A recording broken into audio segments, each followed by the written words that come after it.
చేసిందేమీ లేక రేవంత్ పాత రాగం ఎత్తుకున్నాడు. ప్రజల దృష్టిని మళ్లించేందుకు ముఖ్యమంత్రి కొత్త పల్లవి వాడుతున్నాడు. ఈ 2 ఏళ్లలో కాంగ్రెస్ సర్కార్ రాష్ట్రంలో చేసిన అభివృద్ధి శూన్యం.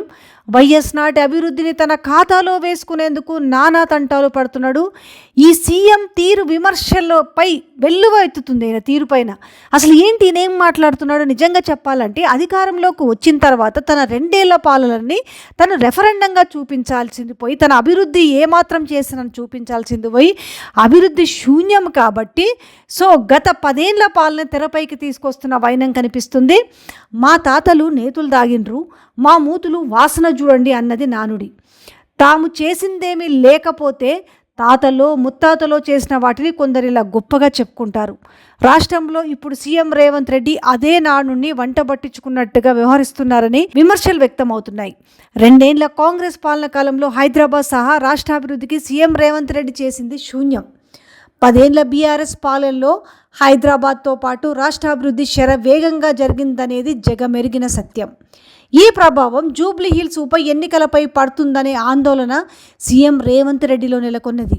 దీంతో 2 ఏళ్లలో తాను చేసిన అభివృద్ధి ఏమీ లేక బీఆర్ఎస్ చేసిన అభివృద్ధిని జనం మనసుల్లో నుంచి తీయాలనే కుట్రకు తెరలేపాడు.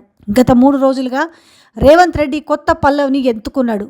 దీనిపైనే వరుసగా మీడియా సమావేశాల్లో అబద్ధాలను అందంగా వల్లెవేస్తున్నాడు.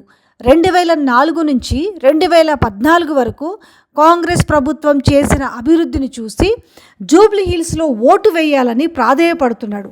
అంతకుముందు 1990 నుంచి 92 వరకు సీఎంగా ఉన్న నేదురుమల్లి జనార్దన్ రెడ్డి పాలన చూసి ఓటు వేయాలని కోరుతున్నారు. హైదరాబాద్ అభివృద్ధి మొత్తం గత కాంగ్రెస్ పాలనలోనే జరిగినట్టుగా ఆయన చెప్పుకుంటున్నాడు. ఇక్కడ ముఖ్యంగా వైఎస్ రాజశేఖర రెడ్డి పేరును వాడుకొని ఓట్లు దండుకోవాలని చూస్తుండడం గమనార్హం. 2 ఏళ్లలో ఏం చేశారో, భవిష్యత్తులో ఏం చేస్తారో చెప్పకుండా ప్రచారం చేయడం అనేది నిజంగా వాళ్ళకే చెల్లుబాటు. అసలు నాటి కాంగ్రెస్తో ఏంటి సంబంధం? గత కాంగ్రెస్ ప్రభుత్వ పాలనను సీఎం రేవంత్ రెడ్డి తన ఖాతాలో వేసుకునేందుకు నానా తంటాలు పడుతున్నారు. ఆనాటి కాంగ్రెస్ పార్టీతో ప్రస్తుత సీఎం రేవంత్ రెడ్డికి ఇసుమంత కూడా సంబంధం లేకపోవడం అనేది విడ్డూరమనే చెప్పాలి. నాడు ఉంటే బీఆర్ఎస్లో, లేదంటే టీడీపీలో ఉన్నారు. వైఎస్ రాజశేఖర రెడ్డి సీఎంగా ఉన్నప్పుడు రేవంత్ రెడ్డి టీడీపీలోనే ఉన్నాడు. కానీ ఇప్పుడు మాత్రం నాటి పాలనను ఈయన తన ఖాతాలో వేసుకునేందుకు ప్రయత్నిస్తున్నాడు. హైదరాబాద్ అభివృద్ధి కాంగ్రెస్తో జరిగిందని, బీఆర్ఎస్ చేసిందేమీ లేదంటూ దుష్ప్రచారానికి దిగుతున్నారు. అయితే హైదరాబాద్ అభివృద్ధి చూసుకుందాం ఒక్కసారి. ఇది హైదరాబాదేనా? మేము హైదరాబాద్లో ఉన్నట్లేదు, ఎక్కడో లండన్లోనో అమెరికాలోనో ఉన్నట్టుందని నాడు కాంగ్రెస్ హయాంలో హైదరాబాద్కు వచ్చిన విదేశీయులు కానీ, విదేశాలకు వెళ్ళిన స్వదేశీయులు కానీ ఇప్పుడు తిరిగి హైదరాబాద్కు వచ్చి వెల్లడించిన అభిప్రాయాలు ఇవి. బీఆర్ఎస్ ప్రభుత్వ హయాంలో ఐటీ మంత్రిగా కేటీఆర్ హైదరాబాద్కు ప్రపంచ కీర్తిని తెచ్చిపెట్టారనడంలో సందేహమే లేదు. హైదరాబాద్ను విశ్వనగరంగా మార్చేందుకు బీఆర్ఎస్ ప్రభుత్వం ఏకంగా 67,000 కోట్లు ఖర్చు చేయడం విశేషం. మైక్రోసాఫ్ట్, గూగుల్ ఇక్కడ తమ కార్యకలాపాలను విస్తరించాయి.